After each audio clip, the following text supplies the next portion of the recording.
Bienvenue dans Conversarting, une plateforme dédiée à la création contemporaine que j'ai lancée avec la volonté de proposer un espace d'expression pour les artistes. Je m'appelle Joy, j'interviewe des artistes peintres, plasticiens, auteurs, designers, sculpteurs, réalisateurs, photographes.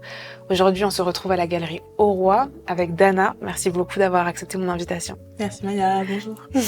Pour te présenter, Dana, tu es artiste plasticienne et poétesse, étudiante aux Beaux-Arts de Cergy. Ton travail se compose de dessins, de poésie, d'installations en référence à des images d'archives familiales et d'images issues de la pop culture. Explorant notamment des figures féminines noires, ton œuvre est une célébration des festivités collectives, questionnant avec humour les stéréotypes et la représentation des corps noirs dans l'espace public et le milieu institutionnel. J'étais assez curieuse de ta démarche artistique parce que tu as une approche qui est vraiment pluridisciplinaire, qui s'insère dans l'apprentissage de l'art contemporain à l'école. Comment t'as été amenée en fait à rentrer dans ce milieu-là et qu'est-ce qui t'a poussé à vouloir te professionnaliser dans ce milieu? Déjà, j'ai commencé assez jeune. J'ai fait un bac ES, donc un bac classique, on va dire, quand ça existait encore les filières. Et ensuite, j'ai eu des questionnements parce que pendant longtemps, je voulais faire soit de l'histoire. Après, je me suis dirigée plus dans l'idée vers de l'histoire de l'art. Et j'ai passé un entretien pour une prépa privée, une prépa en art. On m'avait parlé de Beaux-Arts. On m'a fait t'as un profil un peu Beaux-Arts parce qu'il s'avère que je dessine depuis toujours, depuis vraiment toute petite. Et ce qui fait que j'étais un peu confrontée à cette idée, à me dire en fait moi aussi je peux faire de l'art et pas juste l'étudier. Et ce qui fait que de fil en aiguille, je suis allée dans cette prépa privée.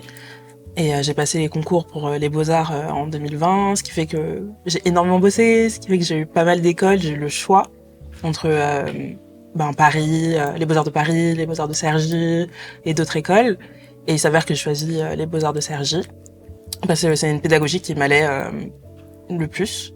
J'en suis arrivée ici et ça fait 5 ans maintenant que je suis étudiante là-bas et j'ai bientôt fini du coup. C'est quoi la nuance? Qu'est-ce qui t'a fait te décider entre les Beaux-Arts de Paris et de Cergy? Il faut savoir que chaque école, chaque Beaux-Arts a sa particularité, a sa pédagogie, etc. Et à Paris, par exemple, il y a tout ce concept de chef d'atelier, etc.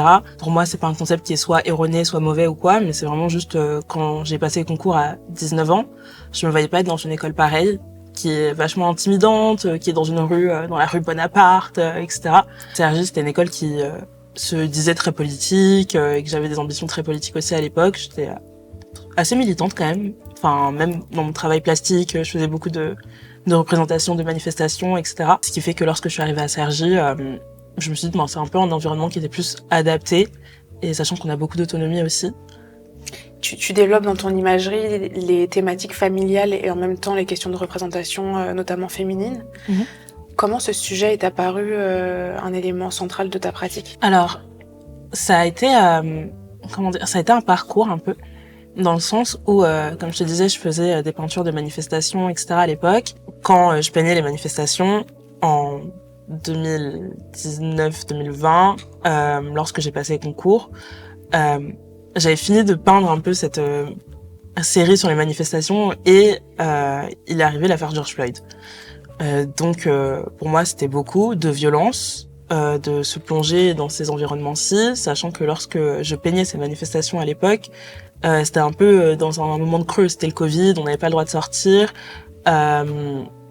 et du coup à cet instant-là, il y a eu un peu un flot de violence qui s'était réanimé, et de là je me suis un peu extraite de tout ça, pour pouvoir vraiment apaiser mon esprit aussi et pouvoir me concentrer sur autre chose. Et pourtant, t'as quand même perduré ton œil et ta pratique artistique engagée, mais en choisissant cette fois-ci la représentation de la joie, des espaces de festivité, de collectivité. Est-ce que c'est une façon quelque part de t'apaiser un petit peu plus aussi et de célébrer aussi une facette de ta personnalité dans l'expression de soi? Il faut aussi se dire que la joie c'est politique et la joie des corps racisés est aussi politique. Et en fait, en fin de compte, même lorsque j'ai pas forcément envie de parler politique, etc., j'y suis quand même amenée juste par l'existence de mon corps et de nos corps, etc. Et de ce fait, c'est aussi se réapproprier ces instants de joie, se permettre d'être heureux dans un environnement où on n'a pas forcément le droit de l'être en fait, surtout en tant que femme noire où on est soit hypersexualisée, soit animalisée, soit perçue comme violente, avec tout le stéréotype de l'angry black woman. Et en fait, j'avais besoin de montrer autre chose parce que je suis pas ça, ou en tout cas je suis pas que ça, et des fois j'ai le droit d'être en colère parce que je suis un humain en fait. Ce qui est intéressant dans la façon dont tu approches l'art, c'est que t'inclus intimement dans ton discours ta propre corporalité. T'as une façon de faire un lien direct entre ton existence et ton art, et agrémenté aussi par le fait que tu sois poétesse toi-même, et que t'incarnes aussi tes propos par tes propres récits. Est-ce que tu peux me parler de la place de la poésie aussi dans ton cheminement artistique? C'est vrai que mon travail, la plupart des éléments de mon travail sont introspectifs et autobiographiques. Enfin, je travaille quasi qu'à partir de moi. Et je dis quasi, mais je pense que je travaille que à partir de moi. Je suis un peu narcissique peut-être. Mais enfin, le moi, de toute façon, c'est ce que je connais le mieux. C'est la personne avec qui je vis tout le temps. Et de là, la poésie, c'est arrivé progressivement, parce que j'écris depuis assez longtemps. Déjà, dans l'adolescence, j'écrivais déjà. Sauf que c'est des choses que je faisais plus dans mon coin, de façon un peu journal de poésie, journal intime. Et la poésie, ça m'a permis de m'approprier des propos que j'arrive pas forcément à avoir dans mes formes plastiques. Donc lorsque je fais du dessin, j'ai beaucoup dessiné ma famille, peindre mes amis, et c'est des images en fait qui vont rapporter à des récits, mais qui vont pas forcément parler de romance, de mes relations, qu'elles soient romantiques, ou que ce soit des ruptures, ou bien juste mon rapport à certaines choses aussi. Et la poésie, ça m'a permis aussi d'avoir cet espace-ci, de pouvoir être très introspective, vraiment rentrer dans les bas-fonds de ma pensée, et en leur donnant une forme aussi, parce que pour moi, écrire, c'est comme dessiner. Avec la façon dont on fait, par exemple, des répétitions, etc., ça peut être comme un coup de crayon, ça peut être comme une trame, et je perçois beaucoup, oui, le dessin et l'écriture comme des choses similaires dans la façon de le faire. Juste, c'est des formes qui sont différentes, et l'écriture, ce qui est cool, c'est que je peux aussi lire et partager et diffuser, de sorte à ce que les gens aussi s'approprient ces textes-ci. Déjà, pour revenir sur ce que tu disais sur le fait d'être narcissique quand on parle de soi, moi je pense pas que c'est être narcissique de se raconter dans sa pratique, parce que c'est vraiment, j'ai le sentiment que on peut pas se tromper quand on parle de soi, et c'est en partant de soi qu'on peut toucher l'universel. Dans le soi, forcément, ça va toucher la sensibilité de l'autre, et en l'occurrence, toi tu parles dans tes thématiques de sujets qui sont universels, à savoir l'amour de l'autre, l'incompréhension, la désillusion, l'abandon de soi aussi dans les relations sentimentales. Est-ce que tu fais une scission entre ton travail de dessin, qui traite plutôt de festivités et familiales, et ton travail de poésie qui va plutôt être comme un journal intime des sujets introspectifs relationnels?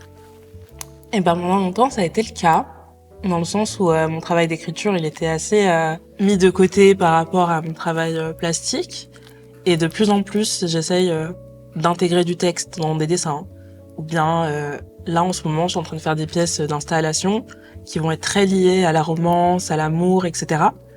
Et de là, ça me permet aussi de m'approprier des éléments de mes textes dans une pièce plastique. Et ça, c'est trop bien. Enfin, j'en perds ma voix. Aujourd'hui, je t'ai demandé d'amener une œuvre, et t'as choisi celle-ci. Ouais. C'est un aspect de ton travail que je connaissais pas du tout. Est-ce que tu peux me parler de l'évolution de ton travail aussi, et des différents procédés que tu utilises, notamment les supports? J'aime beaucoup toucher à beaucoup de choses, ce qui fait que je vais vers le médium qui, je trouve, est approprié par rapport aux propos que je veux donner à un moment T. Ce qui a ses avantages comme ses inconvénients, forcément, parce que des fois, c'est des pièces qui prennent énormément de temps, des fois qui prennent beaucoup moins de temps, mais qui demandent d'autres réflexions. Et cette pièce-ci, c'est une pièce qui est hyper modulable, elle s'appelle Jambée de l'eau, qui veut dire enjamber de l'eau, du coup, en créole, et que je vois comme une sorte de filet de mémoire, et elle est inspirée par les carreaux du salon de ma grand-mère. Et en ce moment, j'ai tout un travail autour du domestique, de la maison de ma grand-mère, des nombreux carreaux qu'on peut retrouver, notamment dans les maisons traditionnelles antillaises, où y a des carreaux partout, en fait. Et c'est des choses que je trouve très belles, et qui, en même temps, mettent une certaine distance, parce que plus on avance et plus les maisons elles sont récentes, moins on va retrouver ce genre d'éléments. Il y a tout ce côté de d'une trame, d'une répétition, et se réapproprier aussi cette image-ci, parce que les carreaux de ma grand-mère, je les vois que lorsque je vais chez elle, et je vais pas chez elle tout le temps, ou sinon je les vois en photo. Et c'est aussi s'approcher de ce que ma sensibilité et mon souvenir de ces carreaux est. Donc à chaque fois, je vais travailler un par un, et je vais me dire, est-ce que ça s'approche de ce que je veux? Est-ce que ça se rapproche de mon souvenir? Est-ce que ça se rapproche même de la sensibilité que j'ai par rapport à ces carreaux-ci? Au total, j'en ai plus d'une cinquantaine en soi. Et ce qui est cool, c'est aussi de pouvoir les moduler, ça crée des formes différentes. Une chose qui est assez figurative, pour moi, devient une forme abstraite, zoomée sur des détails qu'on peut retrouver dans certains de mes dessins. Parce que ces carreaux-là, je les avais déjà dessinés sur des grands formats. Et du coup, on y prête beaucoup moins attention parce que c'est dans un fond, une annotation en fait dans la perception du dessin, et qui maintenant devient et prend de l'ampleur et devient une pièce en soi. T'as évoqué tout à l'heure tes origines créoles et ton rapport à ta grand-mère, le fait de reconstituer un imaginaire et des images que t'as envie de pas voir disparaître finalement et de te réapproprier. Quelle joue la place de ton héritage culturel dans ton travail et aussi éventuellement dans un cheminement identitaire? En fait, c'est tellement important pour moi de m'approprier ces environnements-ci, tels que la maison de ma grand-mère entre autres, parce que ils font partie de moi et c'est des choses particulières aussi avec le fait de vivre en hexagone, d'avoir grandi en hexagone, mais qui a quasiment toute sa famille aux Antilles et notamment très notamment en Guadeloupe. C'est aussi me réapproprier ces environnements que je vois que lorsque je pars en vacances avec ma famille. Du coup, je vois aussi la Guadeloupe que dans un certain cadre, c'est-à-dire pendant les grandes vacances. Donc j'en parle parfois aussi du fait que en fait du coup je vois la Guadeloupe que quand il pleut pendant la saison des pluies. Et ça depuis toute petite, et j'en discutais avec certains de mes amis qui eux ont des distances avec leur famille antillaise, et moi j'en suis assez proche du fait que moi quand j'y vais pour y vivre quasiment. Je sais pas, je fais très peu les trucs très touristiques, aller faire du jet ski et de la plongée sous-marine, c'est des choses que j'ai jamais faites, mais je vais avoir un mode de vie qui va être beaucoup plus lent. En plus, chez ma grand-mère, il n'y a pas de réseau, etc. Du coup, je suis immergée dans cet environnement-ci depuis toute petite. Et c'est vraiment se réapproprier des codes différents de deux espaces et des espaces-temps aussi différents. Parce que la région parisienne, l'Île-de-France, etc., dans laquelle je suis née, j'ai toujours vécu, c'est un mode très rapide. Ça va très vite. En fait, Paris, ça va très vite. Il se passe tout le temps des choses. Il y a tout le temps des trucs à voir. En plus, le mode de vie est complètement différent, sachant que lorsque je vais aux Antilles, c'est pendant les vacances, donc forcément, j'ai pas ce truc-là du rush. Et oui, il y a tout ce truc de se réapproprier ces environnements-ci qui font partie de moi, qui font partie de ma famille, qui font partie de mon identité, mais aussi du fait que l'hexagone, la banlieue, etc., ça fait aussi partie de mon identité, et je suis certains diraient une antillaise de France, mais oui, je crée ces paradoxes et ces ponts entre ces deux environnements. Tu me parlais tout à l'heure du fait d'être une antillaise de France. Mais c'est une façon humoristique quand même de montrer qu'il y a aussi une forme de paradoxe ou de manque à combler, en tout cas des questionnements de comment trouver sa place quand on a des origines qui ne sont pas françaises et en même temps qu'on est français. Donc comment toi se retranscrire ce côté d'avoir une dualité et en même temps d'être une entité, à la fois dans ta pratique, dans tes réflexions, dans tes questionnements? Ce qui est intéressant avec le fait d'être d'être intersectionnel, c'est aussi le fait d'être multiple, et grâce à cette multiplicité, on crée un tout. Et du coup, moi, je me nourris vraiment de tous mes environnements, sachant qu'en plus, malheureusement ou heureusement, je ne sais pas, mais plus malheureusement, la Guadeloupe, c'est quand même français, et c'est des Français qui sont vachement délaissés. C'est un peu des Français de sous-étage, malheureusement, vu comment l'État les traite. Et du coup, je suis confrontée quand même à des choses qui sont hyper violentes aussi lorsque je vais aux Antilles. Lorsque je vois le prix des courses, les choses auxquelles ma grand-mère est confrontée, ou bien juste les histoires comme le chlordécone, etc. Et ces choses qui te permettent aussi, en y étant immergée d'une certaine façon, de savoir qu'elles existent, parce que malheureusement, ça n'avait pas fait scandale, et encore, c'est un grand mot, récemment, les gens n'en auraient pas entendu parler, et en fait, ça aurait juste encore plus été passé sous silence. Et moi, je prends ça un peu comme une bénédiction aussi d'être antillaise, parce que c'est une société, la société caribéenne, c'est une société qui est tellement métissée, qui a tellement à apprendre et qui vit aussi en communauté. Moi, ça me permet aussi de réfléchir beaucoup à plein de choses lorsque je réfléchis à moi-même et lorsque je réfléchis à la vie en général. Ça me permet de pas du tout être binaire en fait dans mes questionnements. T'as parlé de l'aspect du rapport à la communauté, qui est la force de la communauté et de la culture caribéenne. En l'occurrence, toi, t'as eu l'occasion de te réunir avec d'autres personnes caribéennes artistes et d'organiser ensemble des groupes shows, des expositions collectives, parce que vous aviez des points communs, notamment dans l'expression artistique. Est-ce que tu pourrais me parler de ces expériences collectives artistiques ? Pour moi, c'était vraiment des expériences superbes, dans le sens où des expos comme Rhizome ou l'Insulaire, c'est des expos qui m'ont énormément apporté. Après, c'est vrai qu'on était des petits groupes d'amis, donc forcément ça aide pour les affinités. Mais lorsque l'Insulaire a été fait, j'étais pas si proche que ça des garçons, parce que il y avait beaucoup de garçons. Et ce qui était hyper intéressant aussi dans nos questionnements, c'est que ce soit Alan qui lui vient de Guadeloupe et qui est venu en Hexagone pour ses études, ou même Timmy, c'est des personnes qui ont dû faire un déplacement en fait que moi j'ai pas eu à faire, mais j'ai quand même des expériences similaires à eux par rapport au fait de juste avoir été aux Antilles. Et du coup, on peut se retrouver sur certains points de convergence, mais aussi se séparer, et ce qui permet aussi de créer une nouvelle multiplicité et de pas juste être une entité qui a tous vécu les mêmes expériences, mais juste moi, par le fait d'être une femme, de pas avoir vécu sur place, etc. Mon expérience caribéenne est différente de la leur, et même les leurs sont différentes les unes aux autres. Quand Edgar, lui, il parle de la Martinique parfois, ou peu importe notre rapport à nos environnements, on va pouvoir s'exprimer de différentes façons sur des sujets qui sont similaires. Et Alan, il aime beaucoup parler du fait que, en fait, lui, il veut pas juste parler à des personnes caribéennes lorsqu'il travaille sur ses projets. Et pour moi, c'est pareil, dans le sens où même si je vais parler de mes environnements, même si je vais parler de la maison de ma grand-mère, de la Guadeloupe, etc., ou même de l'Hexagone et de la France, et je sais pas, de la gentrification de ma ville, c'est des éléments qui font que je peux parler à d'autres personnes aussi. La gentrification, c'est des choses qui se passent dans d'autres endroits. Le fait d'être une femme, le fait d'être une femme noire, d'avoir que des poupées blanches, blondes aux yeux bleus, c'est des choses qui sont arrivées à énormément de jeunes filles et de jeunes femmes et de femmes plus âgées quand elles étaient enfants. Ou bien aller dans la maison de sa grand-mère avec des carreaux un peu vieillots, c'est aussi des expériences qui peuvent être retrouvées dans d'autres communautés et dans d'autres cultures. Et je pense que chacun et chacune d'entre nous, notamment dans les personnes caribéennes avec qui j'ai pu exposer et créer des amitiés, on essaye de parler à un plus grand nombre grâce à nos moi, au soi qui devient universel aussi. T'as pointé le fait d'être la seule femme aussi dans un environnement masculin. Toi, en l'occurrence, dans ta personnalité, tu es très féminine et tu l'assumes et tu le revendiques.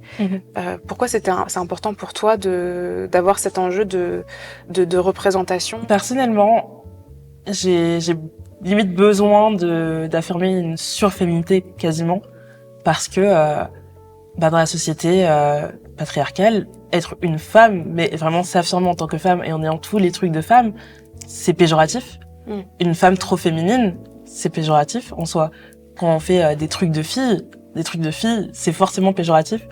Et pour moi, c'est vraiment me réapproprier tous les codes de la féminité pour pouvoir en faire autre chose. En soi, ça change rien, en fait, à ma façon de travailler. Je travaille pas moins parce que je fais des choses de femmes et qui parlent de trucs de femmes et encore, parce que c'est pas tout le temps le cas. Mais en tout cas, dans la personne que je suis, c'est des codes auxquels je me raccroche énormément, parce que même plus jeune, quand on est adolescente, etc., on va être très vite sexualisé, notamment lorsque nos corps ils répondent pas à la norme. Et pour moi, c'est important de me réapproprier des codes qui, pendant longtemps, ont été motif d'insulte, limite. Pour moi, c'est vraiment important de s'approprier vraiment ces éléments-ci et d'en faire quelque chose, peu importe la chose, mais moi, ça me permet d'être aussi des éléments de créativité. Et d'être créative, notamment dans la façon dont je m'habille, dans la façon dont je vais me maquiller, dans la façon dont je vais me coiffer. Et jouer vraiment cette surféminité, entre guillemets, pour de façon vraiment à l'empouvoirment d'une certaine façon, je dirais. C'est-à-dire qu'il y a aussi un aspect de la féminité que généralement on marginalise, en tout cas quand je dis on, c'est le regard extérieur quand on parle de féminité néglige tout ce qui gravite autour de la créativité qui peut passer dans l'art du cheveu, du maquillage, de l'ornement, du vêtement et de l'accessoirisation. Tant d'endroits qui font que aussi dans la présentation de soi, quelque part on se porte comme une forme d'œuvre d'art ou en tout cas de création. Toi, si tu devais décrire tes goûts esthétiques, en tout cas ce qui te plaît. Moi, j'aime m'amuser. Franchement, j'aime m'amuser. On en parlait tout à l'heure, les bijoux, ils font... Et j'aime ça. Enfin, il y a des moments où bien sûr, ça peut distraire, mais il y a quelque chose de très sensuel, de tactile, et sensuel dans le sens de sens, vraiment. Enfin, moi, j'aime énormément m'habiller. J'ai énormément de vêtements. Dieu sait à quel point j'ai beaucoup de vêtements, mais j'ai aussi été éduquée dans ça. Enfin, ma mère a fait des études de stylisme. Mon père, lui, c'est une personne qui portait encore plus de bijoux que ma mère. Donc, c'est des environnements dans lesquels j'ai aussi grandi. Et pour moi, enfin, lorsque je vais porter un vêtement ou lorsque je vais me maquiller, etc., je vais créer des textures, je vais créer des couleurs, je vais voir qu'est-ce qui va avec quoi. Et je vais aborder, ma façon de m'habiller ou de dessiner, etc. De la même façon, en fait. Quand je vais peindre, j'aime voir comment, je sais pas, l'eau va réagir sur du papier, comment le velours, ça réagit à la peinture, etc. Enfin, c'est vraiment tester des choses et voir les limites des choses et voir à quel point ça peut être intéressant de créer des couches, des surcouches. C'est pour ça, par exemple, le layering, c'est une chose que j'aime beaucoup aussi faire parce que on peut créer... je sais pas, avec du tulle, en dessous on peut mettre du jean, et du coup on a deux mouvements différents. Et c'est vraiment cette sensualité, la texture, le geste et la créativité qui en découle, qui m'intéresse en fait. T'as un aspect assez touche à tout et versatile dans ta façon d'apprendre ta créativité. Aujourd'hui, t'es en 5e année aux Beaux-Arts de Cergy. Comment t'appréhendes les années à venir? C'est vrai que l'avenir est tellement incertain et en même temps, c'est tellement lumineux aussi parce que c'est-à-dire qu'il y a tellement de choses qui s'offrent à moi, il y a rien qui est cloisonné. Et c'est vrai que continuer à être artiste, ça serait le mieux, pouvoir vivre de son art à plein temps, etc. Ce serait incroyable, ça serait trop bien. Et en même temps, j'ai tellement peur de l'ennui. Et ce qui fait que, je sais pas, les vêtements, c'est un truc qui me plaît énormément. Et un projet qui serait incroyable à faire avec mon meilleur ami qui fait de la mode, coucou Elliot, ça serait de récupérer les patrons et les modèles que ma mère avait fait quand elle était en études de stylisme pour pouvoir vraiment créer une collection. Et pour moi, ça serait vraiment associer l'art plastique et la mode et l'archive et la féminité, etc.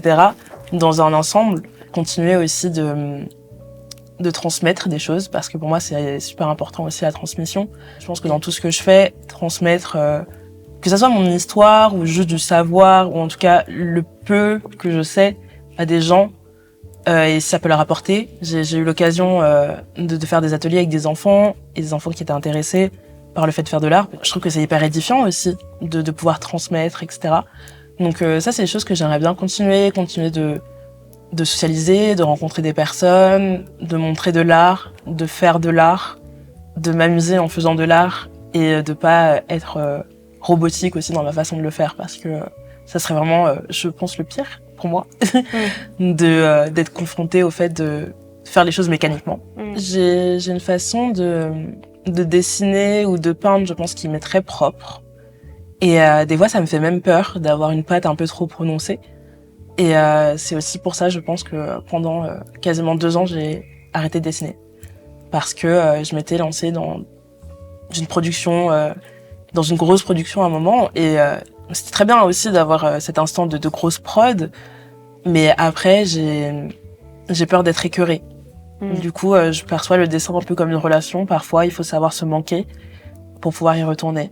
Et je dis du dessin, mais c'est aussi pareil pour la peinture, etc. Les formes d'images. En ce moment, je fais beaucoup moins d'images, notamment cette pièce-ci, c'est beaucoup moins une image figurative. Et ça me permet aussi de revenir au figuratif de temps en temps. Mais je pense qu'il y a quand même ce truc esthétique où on sait que c'est moi qui ai fait une pièce.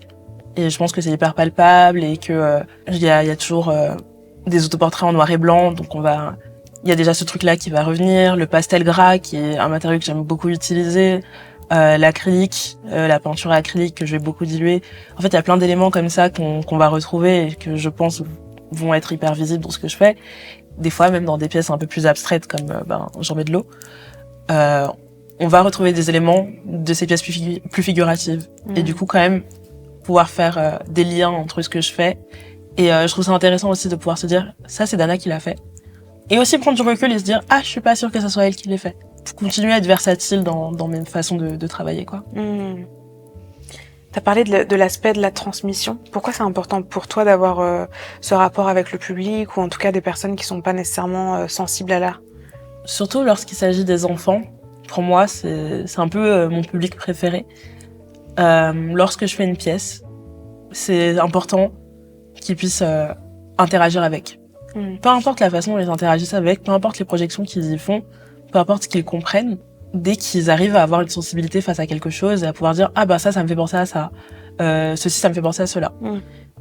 Pour moi, c'est déjà beaucoup. Parce que je me dis, si les enfants arrivent à avoir une sensibilité, à comprendre ce que je fais et à pas se dire « Je vois pas ce qu'elle veut faire », ça m'apporte. Et je pense que certaines personnes peuvent dire que je suis un peu littérale ou que des fois c'est un peu simple. Mais ça me dérange pas du tout, moi, la simplicité. Au contraire, des fois, je pense qu'on en a besoin aussi, surtout dans l'art contemporain, qui, je trouve, des fois, demande beaucoup d'être onirique, éthéral. Et du coup, tout ça de mots pour dire un peu évasif aussi. Et ce qui, je trouve, met pas mal de distance entre les gens.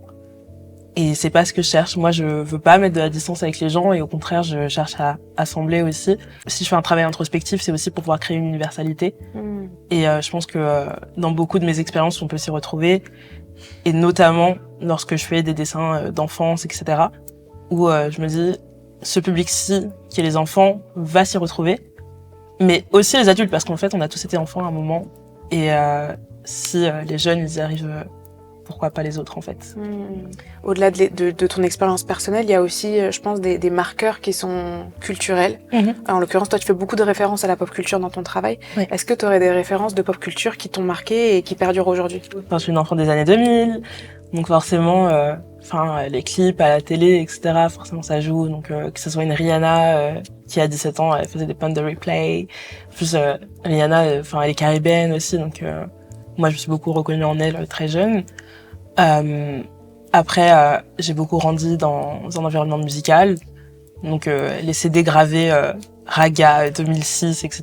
Pour moi, je suis très attachée, en fait, à ce truc-là, du CD, de la musique caribéenne notamment. Donc, que ce soit le zouk. Le zouk, ça joue énormément. Enfin, quand Kim chante Confidence, à l'époque, moi, je me le prends et c'est des choses que j'entends dans la voiture.